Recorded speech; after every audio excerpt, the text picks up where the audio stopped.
हा. भाई मातशे डिटेल्स झाड पडला ते डिटेल्स सांग मातशे. हय आमकां कॉल येयल्ले की अरावंड 2:30 सुमार की शिवोलेरान झाड पडला.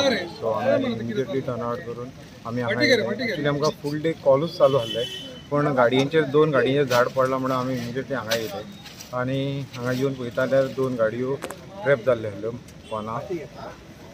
आमी येवन मागीर आमचे करून सगळे इक्विपमेंट काडून सोमते ते दोनी गाडी आमी भायर काडल्यो आनी तेज्या उपरांत आमी हो रोड क्लियर केलो. कितके गाडी डॅमेज जाले म्हटलं भाई तुम्ही? 2 गाडयो डॅमेज जाल्यो. 2 कसले गाडी त्यो?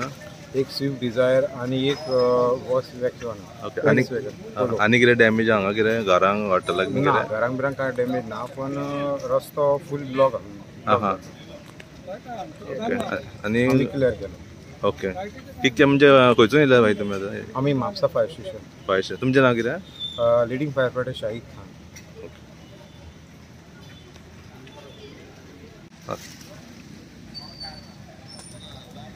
भाई मातशे डिटेल्स झाड पडला ते डिटेल्स सांग मातशे. हय आमकां कॉल येयल्ले की अरावंड 2:30 सुमार की शिवोलेरान झाड पडला. सो आमी इमिजिएटली टर्न आउट करून आमी हांगा येयले. एक्चुअली आमकां फूल डे कॉलूच चालू आसले, पण गाडयेचेर 2 गाडयेचेर झाड पडला म्हणून आमी इमिजिएटली हांगा येयले आनी हांगा येवन पळयता जाल्यार 2 गाडयो ट्रॅप जाल्ले आसल्यो पोनाक. आमी येवन मागीर आमचे